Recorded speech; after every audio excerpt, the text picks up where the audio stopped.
101 to beat the homie Dolewite in here now with Tim Wise as we've been promoting the past couple of days. First off, thank you so much for being here and doing this with us today. Oh, you bet. No problem. Thank you. Now, you're the author of 7 books, and I watched the video on white privilege, racism, white denial, and the cost of inequality Friday night. I know you did that, I think, 10 years ago. Yeah. And it's amazing. Basically, everything you said in that is still very true. I read Yeah, it was like California Psychics. Like I was like Miss Cleo. I knew even 10 years ago that we would still be talking about this. Sadly, yeah. And we are. And I wanted to start with this because I saw this meme on Facebook the other day. I want you to explain why this is. Well, you don't have to explain why it's so offensive, but why it's so dangerous thinking like this. Okay. Again, this is a meme that I saw on Facebook. This is not me actually saying this. I want to clear that up first of all. You know it's going to be bad when you have to do like 20 seconds of a disclaimer before you say it. You absolutely do. It said, I've never owned slaves and you've never picked cotton. Mm-hmm. Why is that so dangerous? Why is that train of thought so dangerous?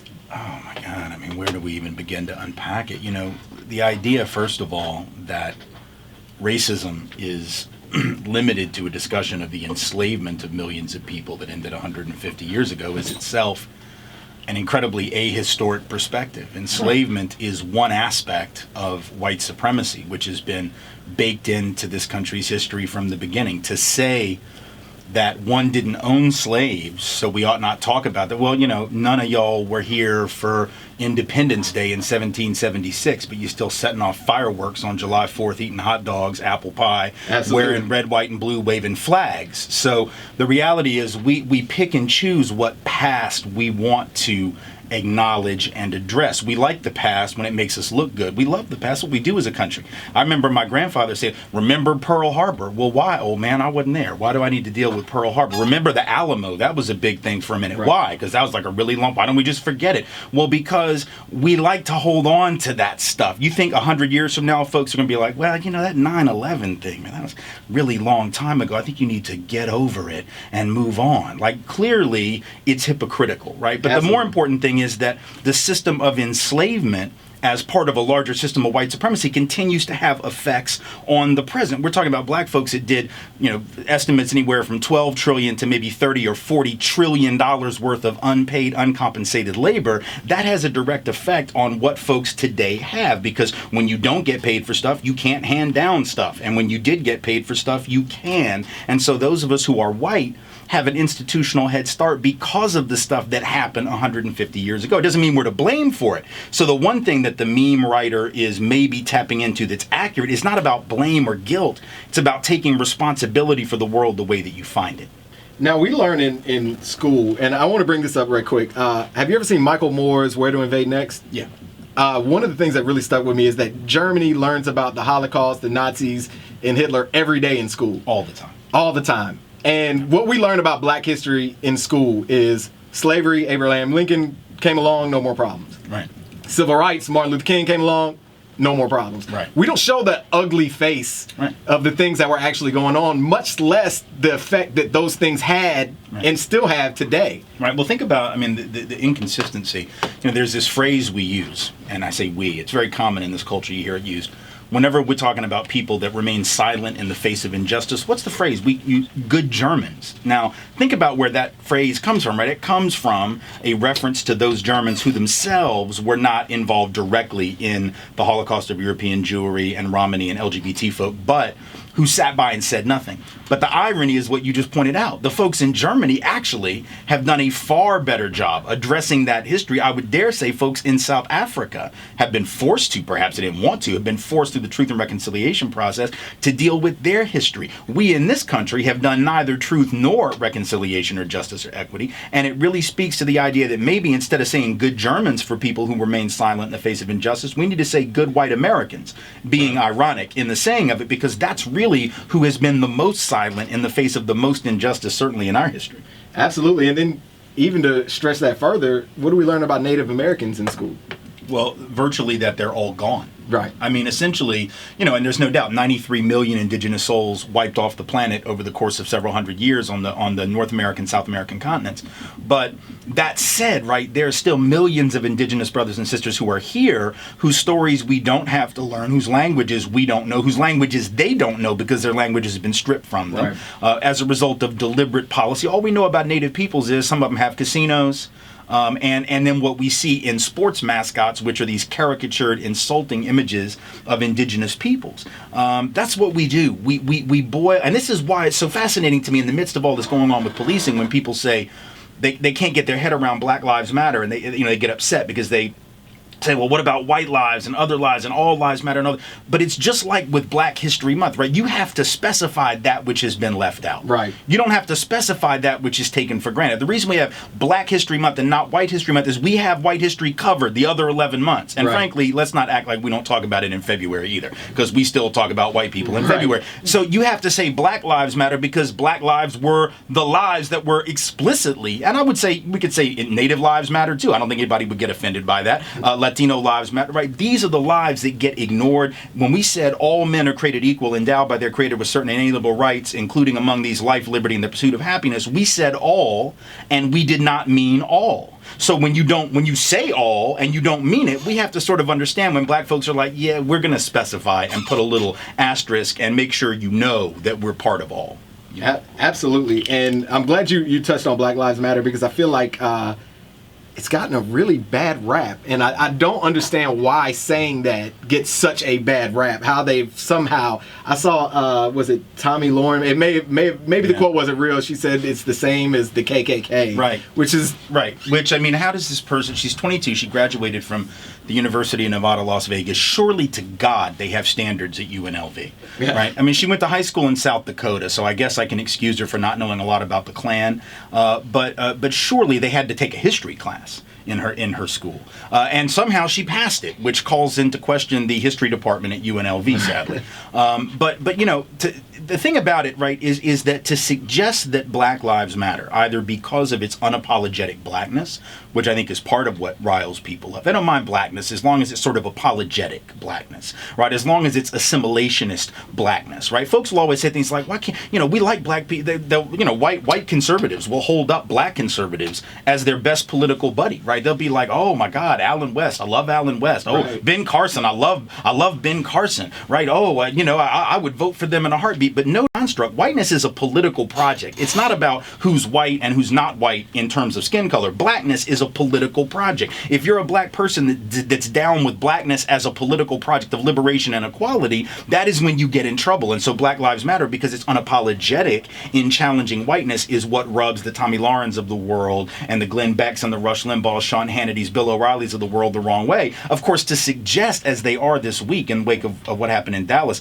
that they are anti-cop, that they hate cops, waging a war on cops because they critique police and want them to be held accountable for misdeeds, is like saying, I mean, I saw this article today. There's a new report, Atlanta newspaper, Atlanta Journal-Constitution, just did a huge investigative series. They found that there is an epidemic of sexual abuse on the part of physicians and doctors, right, taking advantage of folks when they're under anesthesia or whatever. Now, if you say that, does that mean those journalists are waging a war on surgeons? Are they going to start shooting doctors? Oh, well, you hate doctors. You're exposing their misdeed. You obviously hate physicians. You're going to blow up a med school. Nobody would think that. If people call for education reform, they don't get blamed every time there's a school shooting, right? I mean, this is insanity masquerading as politics, and it's the result of a people who know that kind of politics works. If we blame Black and brown people for problems that Black and brown people didn't create, we can divert the attention from the real problem, which is we have lied for hundreds of years about our country being a democracy and a republic and an equitable society, and they don't want us to see that, so we do something about it. Now, one thing that I really took from the video I watched Friday night from you was kind of the history of white skin and black skin. Mm. You gave the history, and then you kind of said this whole thing, like, white people are kind of duped behind this entire thing. Can you go into that a little bit so people know the history of how I am a white person? Right. And well, whiteness is like the original hustle. I mean, it's a hustle, and it's a hustle that was done to lower class, working class white people, quote unquote European people, who Right. were not white when they got here. I mean, the English who were brought over here as indentured servants by the rich, they didn't know they were white. They were never called white in England. They weren't, certainly when the Irish came, they weren't white. The Irish had been called the blacks of Europe, as a matter of fact, and treated as virtual slaves by the Anglos, by the English. When the Scottish came, they didn't know they were white. When the Germans came, they didn't know they were white. When my great-grandfather, who's Jewish, came from Russia as an immigrant, he didn't know that he was white. Whiteness was a thing that was created, really, in the middle of the 1600s by rich landowners who basically looked around and said, you know, we're outnumbered. If you take all these poor Europeans, people we might call white trash today, right? You take all these poor Europeans and you combine them with the African enslaved folks, we are outnumbered. We got like 13 people and they've got thousands. We got all the land and they're angry. So how are we going to keep them from jacking our stuff? The only way that you can keep people from taking your stuff when they know that it's unjustly earned is you've got to figure out how to get some of them on your team.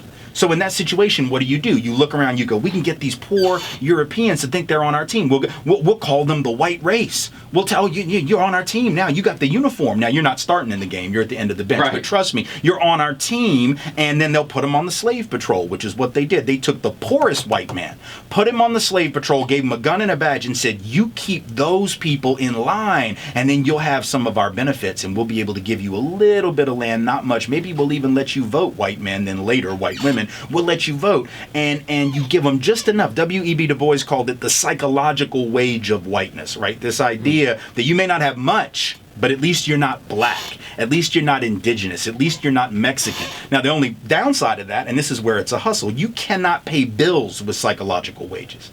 Right? If my child is sick in the hospital with cancer, psychological wages will not make them well. That will not pay their college tuition. That will not pay my house note, my rent, or the groceries in my refrigerator. It will not buy those things, but it gives me the notion of my own superiority. And what that's done is it has kept working class white people from joining with black and brown folks to demand a better economic system for everybody, because every time that possibility is there in front of us, somebody will come along. It might be Donald Trump. It might be David Duke. It might be Richard Nixon. It might be Ronald Reagan. It might be whomever it is. It might be the Southern leaders of the Confederacy who looked at, I mean, think about the irony of that. The Confederate leaders looked out and said, we want to maintain slavery. They said it openly. We lie about it now. But 150 years ago, they didn't have any shame. They said, yeah, this is what this is about. This is about white supremacy and keeping our property in human beings. And they convinced a bunch of poor white folks who didn't own the shirt on their back to go fight to defend their human property. How do you do that? The only way you do it is by saying, hey, man, if they get free, they're going to take your job. Well, no, fool, they have your job. That's the point. Because if you have to charge $1 a day to work on the farm and they can get the black guy to do it for nothing because they own him, you will get undercut every time. They will hire the free dude. That's how that works. So working class white people would have been better off joining and overthrowing that system, but they were suckered into believing they'd be better off hanging out with rich folks as if they cared about them. Absolutely. And I grew up in Georgia, and so I'm very familiar with Newt Gingrich, and I wanted to see if I don't think I've ever read a Newt Gingrich quote in my entire life. I want to read this quote from Newt Gingrich, of all people. It is more dangerous in that you are substantially more likely to be in a situation where police don't respect you and where you could easily get killed. And I think sometimes for whites, it's difficult to appreciate how real that is. It's an everyday danger. Does that give you some kind of hope when Newt Gingrich is starting to get it? No, because Newt Gingrich has spoken that way before. In fact, a few years back in the I want to say it was late 80s or early 90s, Newt Gingrich at that time in Congress openly said that one of the biggest weaknesses of the Reagan Revolution, of which he was a definite part, one of the biggest weaknesses was a failure of conservatives to acknowledge the debt that was owed to liberals. He said this in his own words, for having been the ones to break the back of segregation, that conservatives not only took a pass on that, but actually actively supported segregation. Now, many of those conservatives in those days were Democrats, of course, Southern Democrats, right. But he at least acknowledged the ideology of liberal and progressivism is what changed that. So he said that 15 years ago, 20 years ago, 25 years ago, and then he still turned around a few years back and called Barack Obama the food stamp president. So this is a man who can speak out of one side of his mouth and talk real talk about the history of racism, and then turn around and still exploit racial anxieties and fears. And he's acting like he's down to be the vice presidential candidate of a guy who isn't even sure that the president was born in the United States. I mean, what does that tell you? I mean, this is, basically Newt Gingrich made nice because he was sitting talking with Van Jones when that happened. Right. And I think he likes Van Jones, and he was trying to be, ecumenical and trying to play this game, but it's a game, and that's another hustle. Everything comes out of Gingrich's mouth has been a hustle for years. Absolutely. Now, one thing that I constantly tell, I've engaged a few people in Facebook conversations. I don't particularly like That's to a do mistake. it. Yeah, it is. But I have one question for my fellow white people, and it's, if an overwhelming majority of a race feels this way, why is it so hard to listen? Right. Why is it so hard to listen? Well, I think on the one hand, and let's just be real clear about it, I think there are a lot of white folks who either consciously or subconsciously, because of our own internalized notions of superiority, which are taught to us every day in this culture, directly and indirectly, have internalized the idea that we actually know black truth better than black people, right? That they actually are not either intelligent enough or rational enough or calm enough to really discern the contours of their own lived reality. Now, of course, that is a racist belief. If I think that black folks as a group are essentially hallucinating or irrational or not smart enough to know what's going on in their life, I am basically making a racist comment. I'm saying, trust me, not your lying eyes. White people know your life better than you. Right. That may not be deliberate racism, right? It might not be that white person sitting there going, I'm smarter than black people. But subconsciously, that's there. I think it's also because if we allow ourselves to acknowledge, and I'm talking about not individually, because a lot of white people do acknowledge it, but if we as a larger group allow ourselves to acknowledge the truth of injustice and oppression, not only historically, but especially now, that puts us on the hook, as James Baldwin said. And we don't like to be on the hook, because then we are committed to doing something. As decent people, if you know that the system is unjust, hurts others, and you benefit from their marginalization, now if you're a decent human being, you have to do something.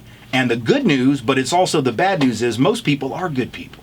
And precisely because we're good people, we don't want to be on the hook. See, if we were sociopaths, we wouldn't care, right? If somebody said black folks are hurting and I was a sociopath, I'd be like, cool, I'm a sociopath. Right. I don't care when people are in pain. But if I'm a good person, that makes me, it's like I don't want to look at the ugly. That's why sometimes white liberals are the hardest group to deal with, right? Because a nice white liberal progressive person doesn't want to acknowledge their own implication in the system. So they'll point at the right wing, right? But they won't deal with their own thing. And so I think in a way, we have to acknowledge that there's a psychological barrier, right?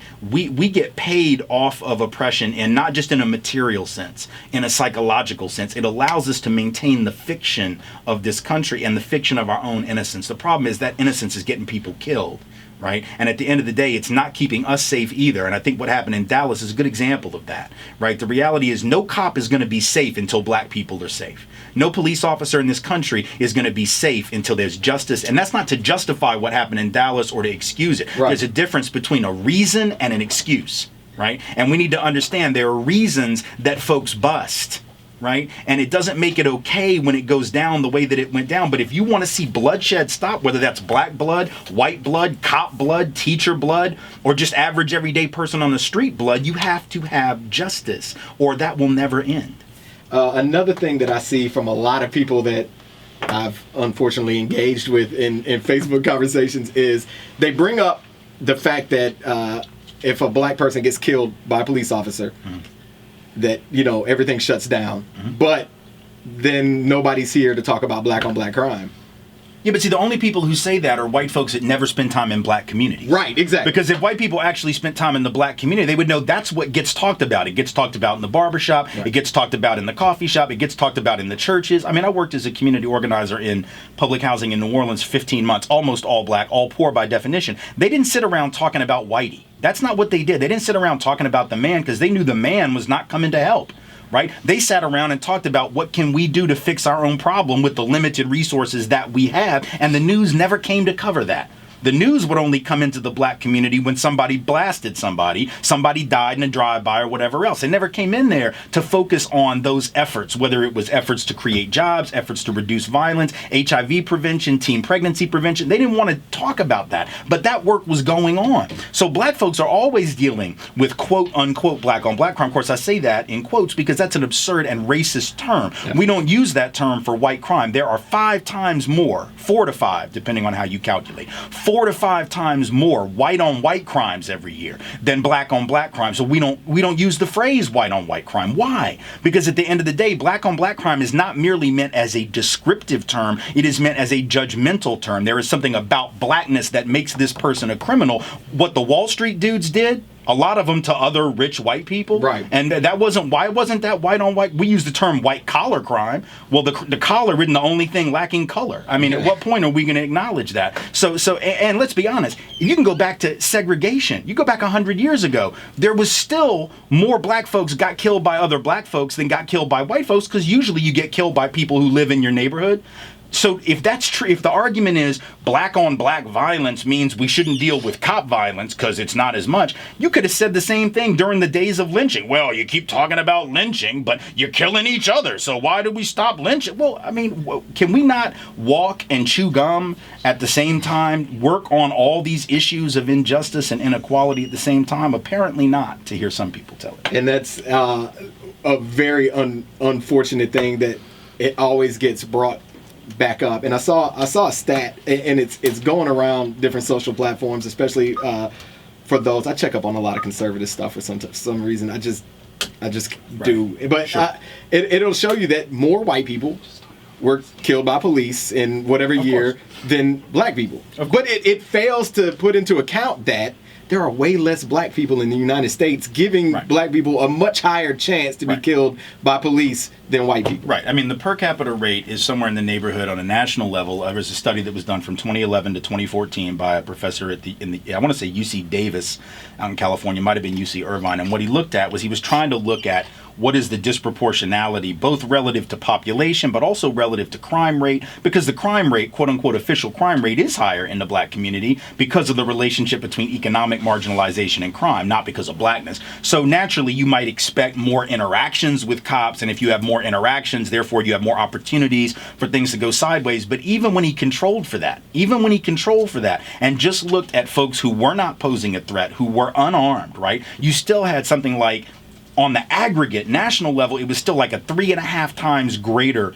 risk for black men, or black folks generally, not just men, being killed relative to white folks. In some communities, LA, it was 20 to 1. New Orleans, it was 10.5 to 1. So you had some communities that were even more astronomical. But even on a national level, when you controlled for all those things, it wasn't because of higher crime rates. It wasn't because they were more likely to shoot on a cop when they were confronted by a cop or resist cops. Even when you control for that, the disproportionality exists. That's the point.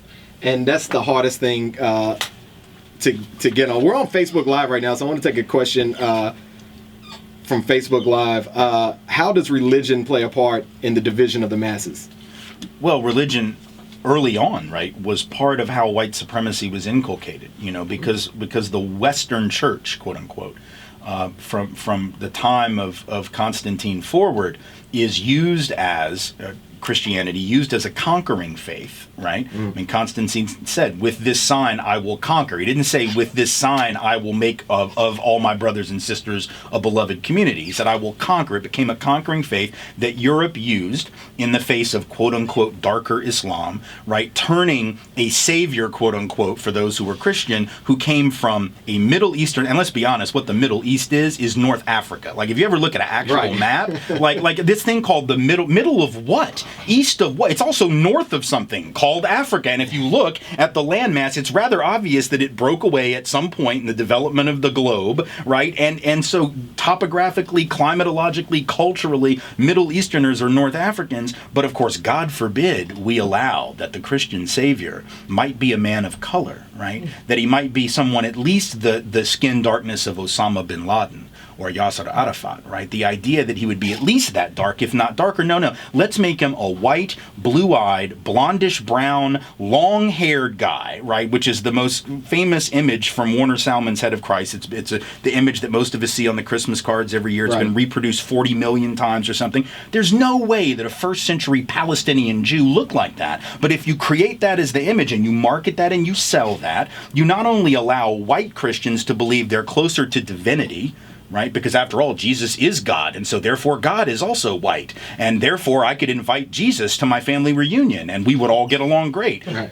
And it also says to black and brown children that they are farther from divinity. And whether or not it's deliberate or accidental, it doesn't matter. The effect is there. The consequence is done. So I think religion has along with capitalism and other things, right, has contributed to these divisions in a lot of pretty apparent ways.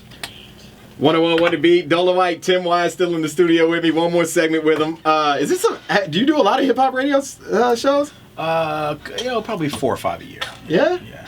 You gotta come. You gotta make this one that you do once a year. I mean, I live in town. I might as well. Yeah, absolutely. You were saying over the break that you were born in Nashville. We were kind of sharing each other's stories of kind of how we don't have the blinders on that not every white person, but a lot of white people, especially in the South, grow up with blinders. And for me, it happened at the age 18, 19 when I met my partner Scooby and we became friends and I started actually listening to what it was he had to say. And you were telling me for you it happened at a much younger age, right? Because you were exposed to black people at a very young age. Yeah, I mean, I was born in '68 here in Nashville. I went to Tennessee State for preschool. I was in the early childhood ed program that's still very much up there on campus.